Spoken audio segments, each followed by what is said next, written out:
Bom, olá, meu nome é Anderson, eu sou coordenador da residência de urologia aqui do Hospital das Clínicas e como nós estamos aí no mês de novembro, né, nós vamos conversar um pouquinho aí a respeito do Novembro Azul. O primeiro slide é um slide para quebrar um pouquinho o gelo, é um slide que ilustra muito bem essa temática do Novembro Azul, uma temática aí levada à frente pela Sociedade Brasileira de Urologia. E o que a gente quer com o Novembro Azul é conscientizar a população masculina a respeito do câncer de próstata.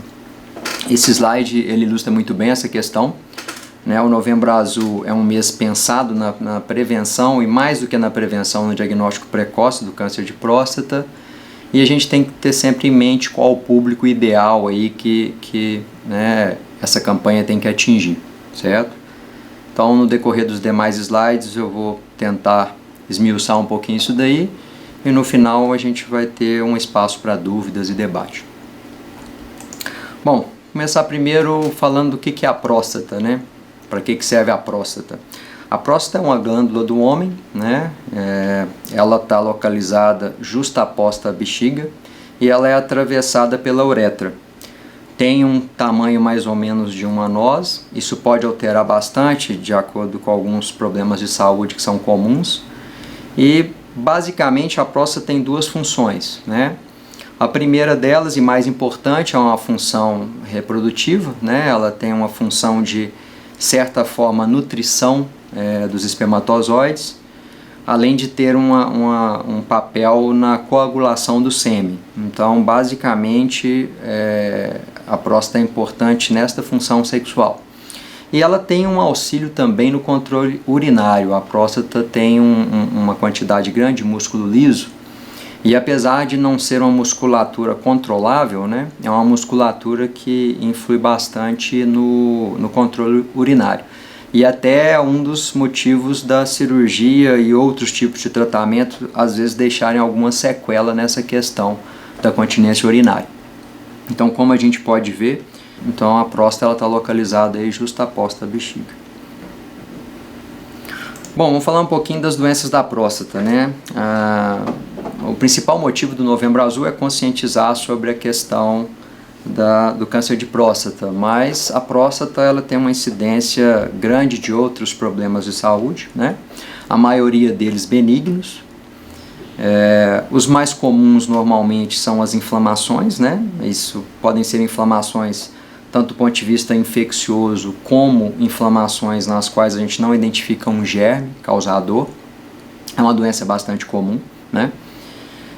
Uma outra doença bastante comum é a hiperplasia benigna da próstata, tem uma incidência até maior do que o câncer de próstata.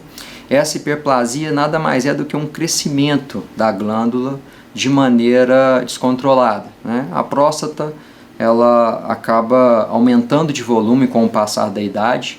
A testosterona, que é o hormônio masculino, tem uma influência grande neste aumento. Só que alguns pacientes têm esse aumento de maneira acelerada durante a vida e isso vai ocasionar alguns sintomas. O principal deles é a dificuldade miccional, né? E o principal sintoma norteador aí seria um jato urinário fraco. Como eu disse antes, é um problema de saúde benigno, é muito comum, né? É uma doença do idoso e ela ocorre por um aumento lento e progressivo da glândula, da parte mais interna da glândula, e é uma doença benigna.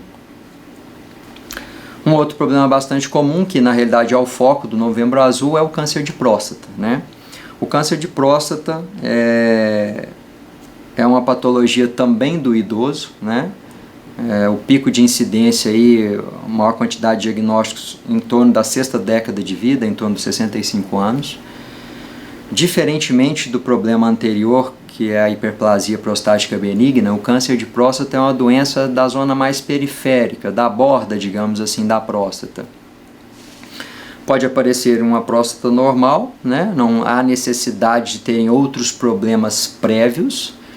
E um dos grandes problemas que a gente lida no dia a dia, eu trabalho basicamente com uro-oncologia, então além de câncer de próstata, a gente trata alguns outros tipos de tumores do trato urinário, é que o câncer, na maior parte das vezes, é assintomático nas fases iniciais, e o câncer de próstata não é diferente. Então a gente tem uma doença altamente prevalente, incidente, nos quais os sintomas na fase inicial, que é justamente a melhor fase para fazer o tratamento, eles não existem, né? Trata-se de uma doença, na maior parte das vezes, assintomática. Aqui a gente tem uma representação do que seria, né? Na realidade, essa representação ela está um pouco grosseira, porque não é tão comum a gente ver este crescimento tão intenso para o lado externo, comprometendo órgãos próximos da próstata. Mas mais para ilustrar que é uma doença basicamente da zona periférica da próstata, que é aquela zona mais externa. E por que é importante conversar sobre o câncer de próstata? Primeiro que ele é o segundo câncer mais frequente nos homens, ele perde apenas para o tumor de pele não melanoma. Então, se a gente for considerar órgãos sólidos, rim, fígado, pâncreas, enfim, o câncer de próstata é o câncer mais comum dos homens. No Brasil, atualmente, a gente tem em torno aí de um diagnóstico de câncer de próstata a cada 7 minutos. Então, a gente vê que é um problema de saúde bastante incidente. E, além disso, a gente tem mais ou menos um óbito por câncer de próstata a cada 40 minutos. O câncer de próstata ele é um câncer que a gente usa a palavra indolente. Ele não é um câncer considerado agressivo, igual nós temos, por exemplo, no trato gastrointestinal, alguns tipos de tumores que são bastante agressivos, né? Confere uma sobrevida curta para o doente, tem uma evolução mais rápida. O câncer de próstata não é assim. O câncer de próstata é um câncer indolente, ele tem uma progressão lenta. Mas em vista da grande incidência, né, e prevalência do tumor, a gente tem uma taxa de mortalidade para a população do sexo masculino significativa. Então, nos óbitos em decorrência de câncer, o câncer de próstata em alguns países é inclusive a principal causa de óbito por câncer no homem, por este fato de ser bastante prevalente, né? Mas realmente não é uma doença agressiva a princípio, é uma doença de curso mais longo, indolente. 25% dos pacientes portadores de câncer de próstata acabam morrendo pelo problema, né? 20% dos pacientes geralmente são diagnosticados em estágios avançados. Este número a gente quer reduzir, né? Isso vem se reduzindo a cada ano. Infelizmente, recentemente nós tivemos uma disposição de um órgão regulador americano contrário a esse tipo de campanha de prevenção e de diagnóstico precoce, e foi verificado lá nos trabalhos a posteriori que ocorreu um aumento nesse diagnóstico da doença em fases mais avançadas. Qual o problema disso? A taxa de cura cai, os tratamentos são mais agressivos, né? Então geram um maior número de sequelas nos pacientes, e você perde aquela janela ótima do diagnóstico que seria na fase inicial, que é o que a gente quer aqui com o Novembro Azul, né? Frisar isso. Normalmente é uma doença assintomática, eu já tinha falado, mas é um ponto que a gente gosta sempre de voltar. O câncer de próstata, como a grande maioria dos tumores, eles são assintomáticos nas fases iniciais, e na maior parte das vezes, quando eles geram sintomas, já são tumores agressivos, a maior parte das vezes tumores que não estão mais localizados nos órgãos de origem, mas que a gente usa a palavra de metastático, ou já ocorreram metástases.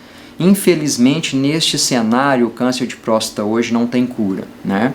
O câncer de próstata ele só tem cura, o tratamento ele é oferecido de maneira curativa somente quando ele está em fase inicial, ainda não desenvolveu metástase. Então, um dos problemas a gente fazer o diagnóstico após o aparecimento dos sintomas é que na maior parte das vezes nós vamos ter como propor para esses pacientes tratamentos de cunho não curativo, né? Uma outra questão do câncer de próstata, por exemplo, que a gente não verifica no câncer de pulmão, é que o câncer de próstata ainda não tem nenhum método preventivo eficaz em estudos clínicos, né? Existem algumas drogas que foram testadas, inclusive teve uma última revisão, há uns 2 anos atrás, de uma droga que foi aprovada nesse critério para fazer uma prevenção química, mas é bastante questionável no meio urológico. Então o câncer de próstata não tem uma prevenção bastante efetiva. Então o que resta para a gente é fazer esse diagnóstico precoce, né? Nós não temos como oferecer um estilo, manejo de estilo de vida ou drogas, enfim, outro tipo de dia a dia para o paciente, para que ele não oferecer algum tipo de intervenção no dia a dia para que ele não apresente o câncer de próstata. E aquela questão, né, mais importante, que quando você faz o diagnóstico da doença em estágio inicial, você consegue oferecer taxas de cura acima de 90%. Quando o estágio clínico é T1 ou T2 localizado, isso se aproxima de 98% de chance de cura. Vamos falar um pouquinho do Brasil, como que o Brasil está, né? O Brasil não é um país no qual a incidência de câncer de próstata é tão alta assim, mas também não é um país como os países asiáticos no qual a incidência é baixa. O Brasil é um país, digamos assim, de certa maneira, de intermediário para alto. A estimativa do INCA, né, a última estimativa do INCA agora para 2019, era de algo em torno de 68 mil novos casos de câncer de próstata. E como a gente pode ver nessa tabela, que é uma tabela até interessante, porque ele já não considerou aqueles tumores de pele, né, não melanomas, o câncer de próstata é o principal tumor no homem diagnosticado, inclusive tendo 3 vezes mais a incidência do que o segundo, que seria, no caso, o câncer de pulmão.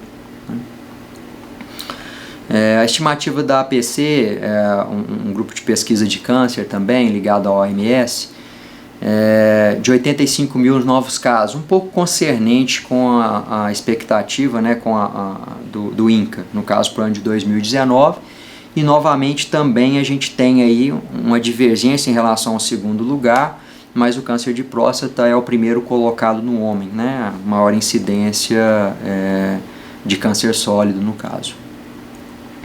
No caso da Sociedade Americana de Câncer, as estimativas são bem parecidas com as brasileiras, a incidência é um pouco maior, e a gente vê, por exemplo, nessa tabela, que mesmo nos pacientes que são mais idosos, né, pacientes acima de 85 anos de idade, o câncer de próstata ainda é o segundo mais diagnosticado e é o principal responsável por mortes, né? Está empatado tecnicamente ali com o câncer de pulmão, mas é um tumor responsável por algo em torno de 20% da mortalidade em relação a câncer nessa população mais idosa. Então, a gente vê, isso reforça até um pouco essa questão do câncer de próstata ser um tumor do idoso, né, da terceira idade. Quais são os fatores de risco do câncer de próstata? Bom, o principal deles é a idade, né, o pico de incidência em torno de 65 anos de idade, isso aumenta. Um outro fator importantíssimo é a história familiar. Nós temos hoje que um familiar de primeiro grau aumenta essa taxa em torno de 2 a 2,7 vezes mais o risco de ter câncer de próstata, e quando a gente aumenta esse número de familiares próximos, né, 2 parentes de primeiro grau, por exemplo, você já atinge algo em torno de 6 a 7 vezes, né, a incidência de câncer de próstata naquela pessoa em relação à população em geral que não tem familiares acometidos pela patologia. A raça negra é outro fator conhecido, né? Obesidade também, e hábitos alimentares. Hábitos alimentares é um pouco genérico, a gente não sabe especificamente quais alimentos ou qual tipo de dieta favorece, mas existem estudos bem clássicos, por exemplo, de pessoas de origem asiática que têm uma incidência muito baixa de câncer de próstata, quando elas migram para países ocidentais, com estilo de vida e alimentação ocidentais, em poucos anos ou em poucas gerações, a incidência do câncer de próstata aumenta muito, né, que não se justificaria apenas por questão de localização geográfica, digamos assim. Uma outra coisa que está bem estabelecida em relação ao câncer de próstata é que o câncer de próstata está bem ligado ao consumo de gordura vegetal, de gordura animal. Então a gente vê por essa tabela aí, esse gráfico na realidade, que países que têm uma ingesta maior de gordura animal têm também uma incidência maior de câncer de próstata. Enfim, não existem recomendações específicas da Sociedade Brasileira de Urologia e de outras sociedades mundo afora para poder restringir a alimentação de origem animal em relação à prevenção do câncer de próstata. Existe sim hábitos de vida saudáveis, são preveníveis para todo tipo de câncer, né? E o câncer de próstata a gente verifica que não é diferente. E como que a gente faz o diagnóstico do câncer de próstata? Bom, o diagnóstico basicamente é um tripé, né, do câncer de próstata. Ele é baseado na história clínica, no exame físico, que no caso é o toque retal, e na mensuração do PSA. O PSA é um antígeno, né, ele é específico da próstata. Ele pode ser expressado em alguns tipos de tecidos, é muito raro, mas na realidade para a gente ele é o melhor marcador tumoral conhecido. Então o PSA revolucionou o diagnóstico do câncer de próstata, é um exame simples, relativamente barato. E para que ele serve na realidade? Ele é uma glicoproteína, ele é produzido pelas células da próstata, é secretada no sêmen, né? E ele facilita a liquefação do sêmen. Essa é a função básica dele. Para a gente é um marcador, ele está alterado no câncer de próstata, também está alterado em alguns problemas da próstata não malignos, né? A hiperplasia benigna da próstata e as prostatites no geral aumentam também o PSA. E existe uma relação muito clara estatística entre o aumento do PSA e a chance de diagnóstico de câncer de próstata. Essa tabela mais embaixo, né, a gente pode perceber que quanto maior o valor do PSA, maior a chance de diagnóstico de câncer de próstata, até o extremo aí de um PSA acima de 20, por exemplo, praticamente 50% ou mais daquela população vai ter o diagnóstico de câncer de próstata. Hoje, a maioria dos laboratórios traz como valor de referência o valor de 2,5. Esse valor é um pouco questionável, né, como é uma variável. Quanto maior a chance de diagnóstico, mas também em valores menores você tem um valor preditivo do exame muito baixo, que seria o próximo passo, que era a biópsia seria a biópsia da próstata. Então é um pouco controverso. A gente lida com o valor de 4 na realidade, entre 4 e 10 é bem sensível e específico, acima de 20 já seria aí um tumor geralmente mais avançado, enfim. É um valor que ele é um pouco questionável até pela própria sociedade. E se tem o PSA, se é uma enzima na realidade que pode te dar uma luz e é boa para fazer o diagnóstico do câncer de próstata, por que a gente faz o toque retal? Na realidade essa pergunta ela é uma pergunta muito comum no consultório do urologista, né? Tem uma questão um pouco de tabu, machismo, enfim. Mas a gente geralmente devolve a pergunta da seguinte maneira: por que não fazer? É um exame simples, inócuo, dura alguns segundos, não tem gasto nenhum, a não ser um par de luvas e um pouco de xilocaína. Então, na realidade, para todo urologista não existe argumento contrário ao toque retal, que é simplesmente o exame básico que todo urologista deve fazer numa consulta urológica habitual, tá? Além disso tudo, 20% dos cânceres de próstata não são diagnosticados de outra forma que não seja o toque retal. Então o toque retal ainda é importante. Existem alguns tumores de próstata, inclusive é frequente em tumores agressivos, que eles não expressam PSA e o diagnóstico só vai ser possível através da suspeição clínica, por exemplo, de um toque retal alterado. Esse desenho ilustra bem, né, por que a gente faz o toque retal. A próstata é um órgão interno, está dentro da pelve, então não tem outra via de acesso a não ser o reto. Então você faz o toque retal, através desse toque você tem como avaliar parcialmente essa área periférica da próstata. As áreas anteriores a gente não tem como fazer essa avaliação. Era inclusive um ponto de dificuldade no diagnóstico quando você tinha tumores anteriores não produtores de PSA. Alguns exames atualmente evoluíram, hoje a gente tem a ressonância magnética, que é uma ferramenta que ajuda muito o urologista, e ela suplantou um pouquinho dessa deficiência, digamos assim, do PSA e do toque retal.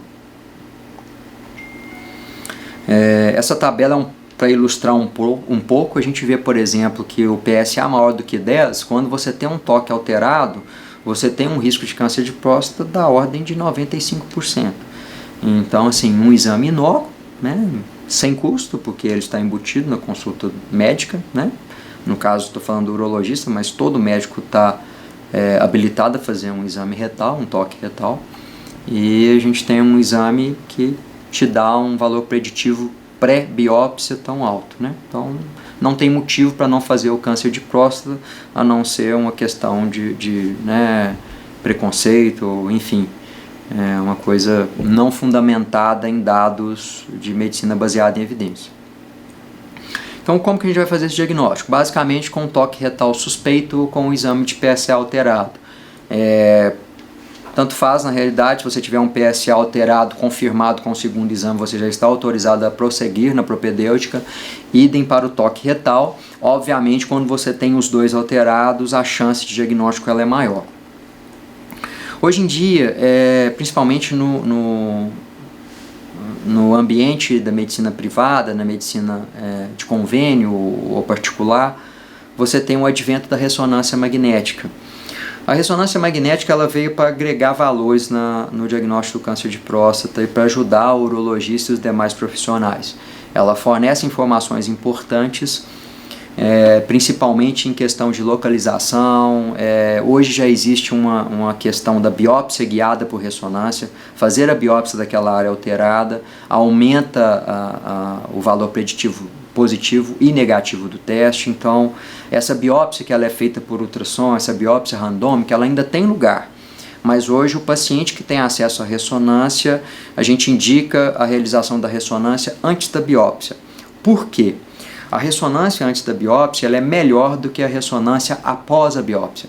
A biópsia da próstata altera o microambiente prostático por um período muito longo, então informações como extensão extraprostática, tamanho, número de regiões alteradas, enfim, outras informações que são importantes no planejamento do tratamento daquele paciente, elas são perdidas na medida que a gente faz essa ressonância após a biópsia da próstata.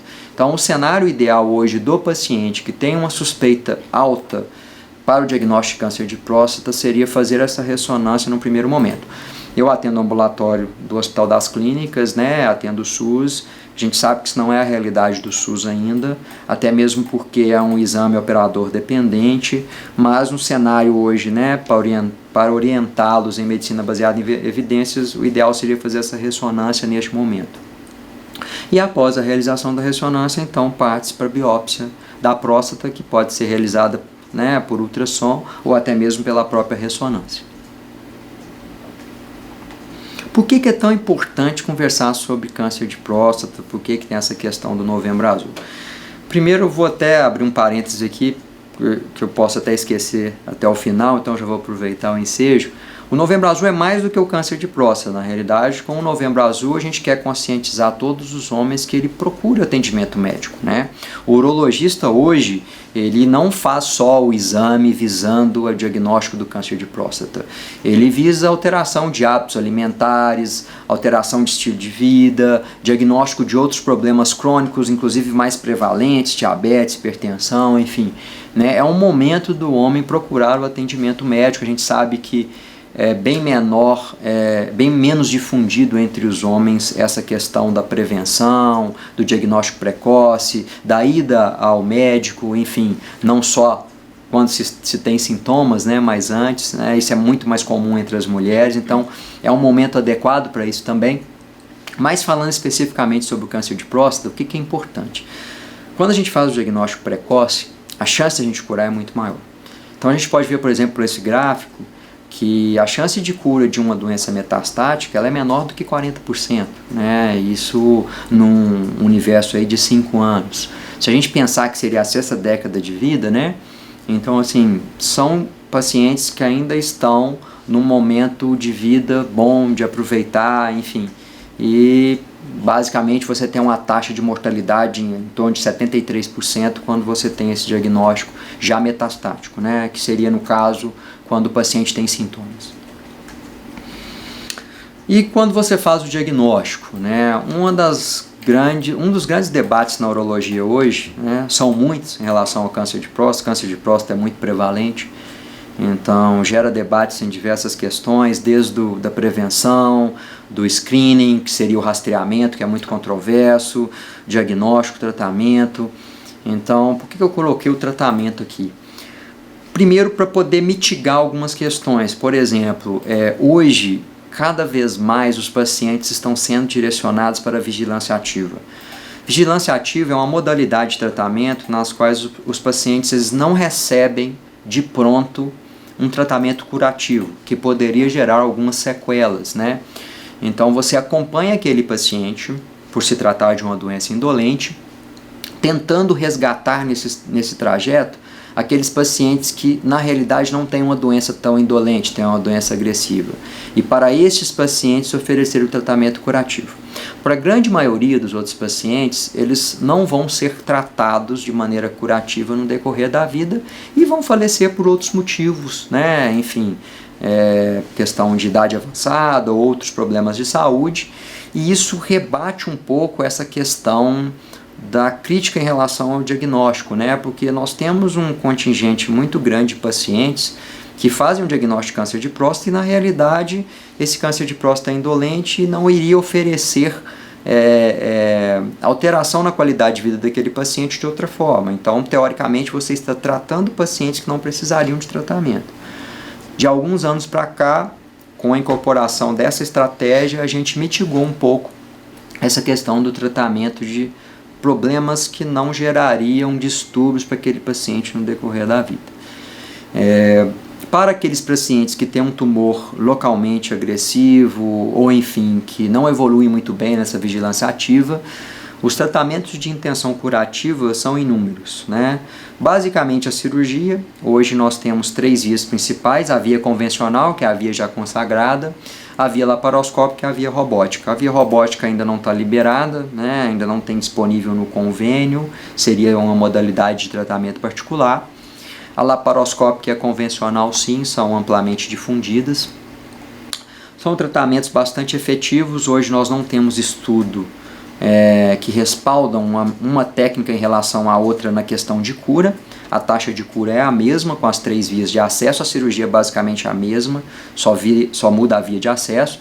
O que a gente tem é um número bastante crescente de literatura em relação aos resultados funcionais.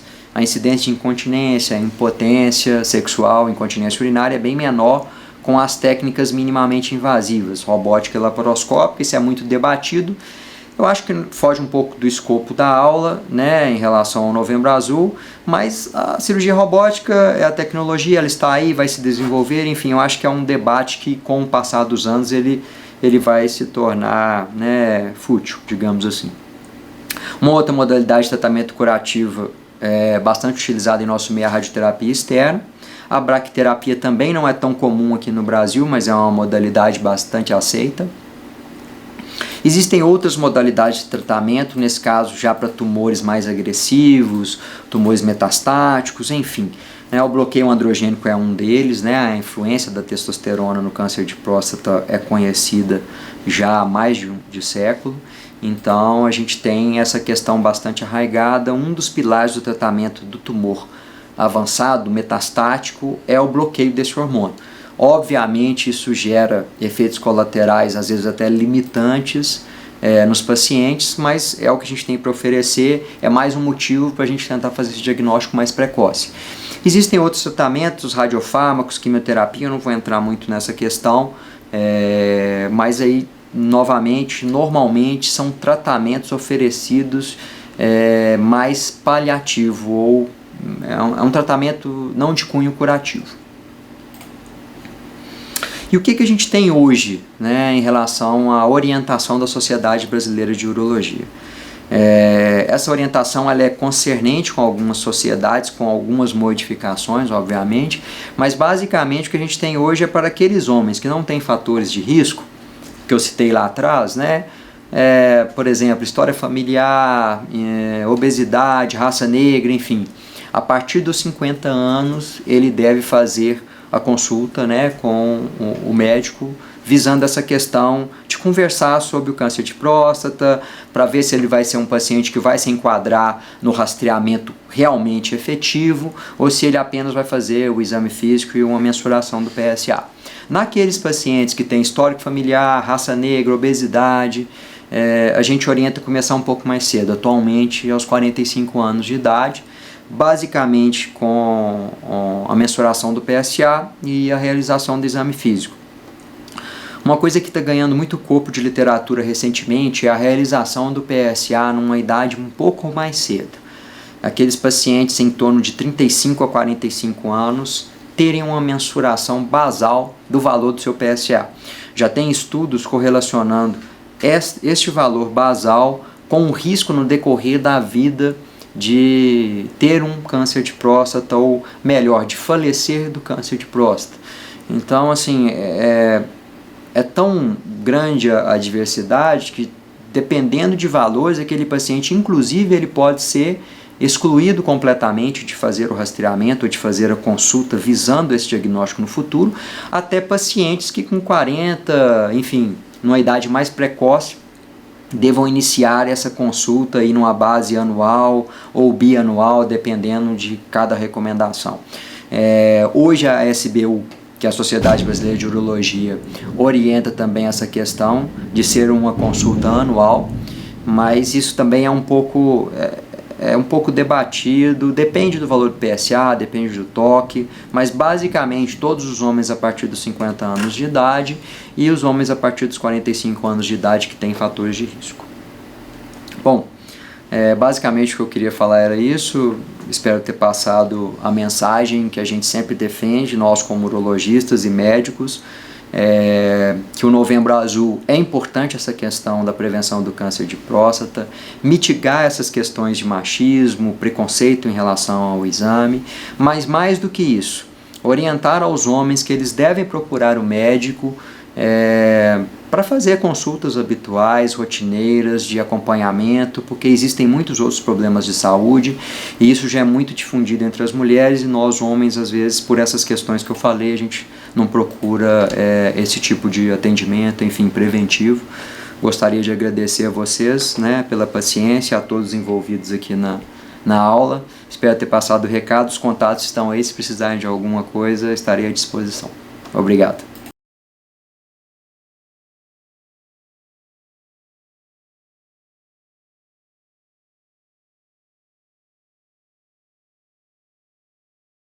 Bom, excelente pergunta. Todo tipo de tumor em urologia, basicamente o câncer de próstata, isso aconteceu um pouco mais tardiamente. Nós temos tumores de rim, por exemplo, bexiga, que isso aconteceu mais precocemente, mas o câncer de próstata também está nessa questão de verificação de genes, de risco, enfim. Isso ainda está muito incipiente. Eu acho que no futuro nós vamos ter testes genéticos mais efetivos. Já existem alguns para câncer de próstata. Infelizmente, a maioria deles é baseado na biópsia. Então, na realidade, aquele paciente já passou pelo toque, pelo PSA, já tem uma alteração, faça uma biópsia e aí é possível fazer um estudo genético dessa peça de biópsia. Então, ele não contempla o paciente assintomático, enfim, aquele paciente que não tem um risco aumentado de câncer de próstata. Então, ainda está num cenário bem restrito. Doravante, eu já respondi a sua pergunta que a gente não tem como retirar a próstata baseado em um teste genético, né? Mas eu acho que o futuro será esse, desses testes ficarem cada vez mais disponíveis e de uma maneira mais precoce, às vezes na urina, no sangue. Acho muito pouco provável da gente ter que retirar a próstata de uma pessoa, porque é muito raro o câncer de próstata atingir uma população mais jovem, e como a gente tem como fazer o diagnóstico de maneira precoce, a gente vai evitar sequelas do tratamento numa grande parte da população. Então acho que aí já seria um extremo grande, mas realmente essa questão genética está em voga e eu acho que os próximos anos nós teremos trabalhos aí em relação a isso e vai ser bastante interessante nesse campo do câncer urológico de uma maneira geral e não diferentemente para o câncer de próstata.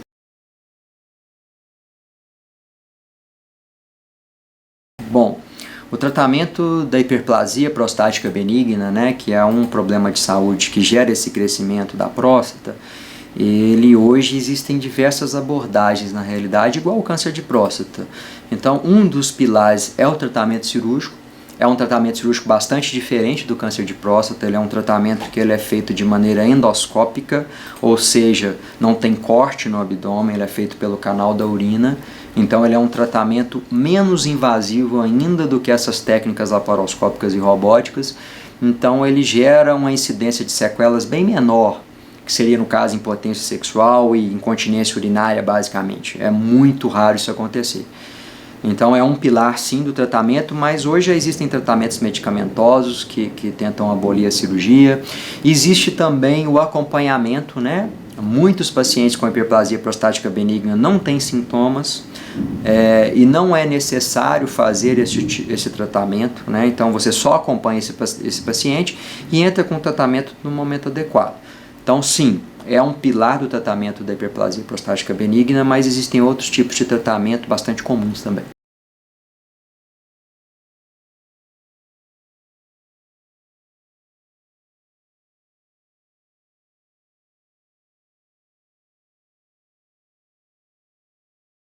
Não, na literatura não tem nada a respeito desta questão de uma abstinência sexual prolongada aumentar o valor do PSA, a princípio. Então, pelo menos que eu me lembre aqui de nunca ter lido nada a respeito sobre isso. Em questão do aumento, sim. Se você tiver relação sexual com um tempo menor, praticar esportes de maneira extrema, maratona, andar muito tempo de moto ou bicicleta, qualquer movimento pélvico intenso, poucas horas antes do exame do PSA, você vai acabar tendo elevação no PSA. A abstinência sexual prolongada não eleva o PSA e nem diminui a princípio, então acho que isso não interfere.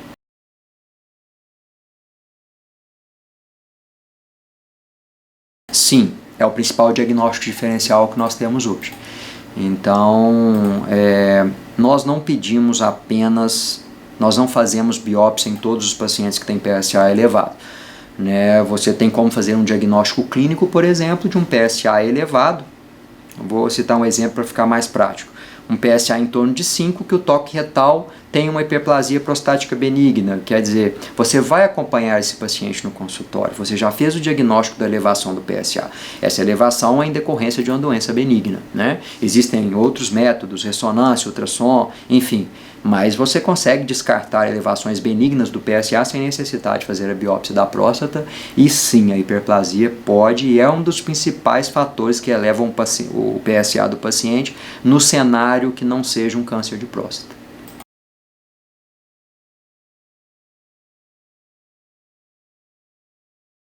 Bom, isso é um tema espinhoso para o urologista, né? Porque o urologista é cirurgião, então, por exemplo, os meus pacientes 100% são potentes, né? Eu brinco assim, mas na realidade é um tema importante para a gente, é um tema importante para os pacientes. Mas a gente tem que saber lidar com ele muito bem e apresentar um cenário que é o cenário real. Então, qual que é o cenário real? Eu acabei de falar que o câncer de próstata é incidente e prevalente na população idosa.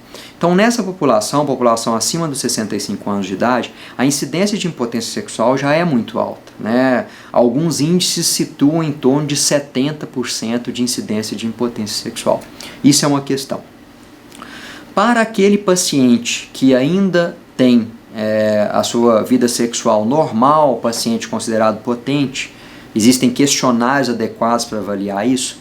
A incidência de impotência sexual após o tratamento curativo do câncer de próstata, e aí é bom frisar que esse tratamento curativo envolve todas as modalidades. A cirurgia, a radioterapia e a braquiterapia causam impotência sexual. Né? Essa incidência ela pode chegar a um extremo de 50% dos pacientes que são potentes ficarem impotentes após o tratamento, seja radioterapia, braquiterapia ou cirurgia. E até mesmo a incidência em torno de 3%. É uma questão muito difícil de mensurar, né? São questionários e tem todas esses são muitas ressalvas, como eu disse. Essa migração para a cirurgia cada vez mais minimamente invasiva, uma cirurgia cada vez mais delicada como é a robótica, essa incidência diminui muito. Não deve ser uma preocupação importante do paciente com câncer de próstata, afinal de contas, quando a gente propõe um tratamento cirúrgico ou radioterápico, enfim, braquiterápico, é um tratamento que visa a cura. É um problema que a gente lida um pouco melhor com ele. A impotência sexual após tratamento do câncer de próstata, ela tem solução. Existem medicações, tratamentos inclusive cirúrgicos para recuperar essa potência. Então, a gente não foca muito nessa questão. A gente explica o paciente, é um risco. Realmente, os tratamentos curativos da próstata pioram a potência.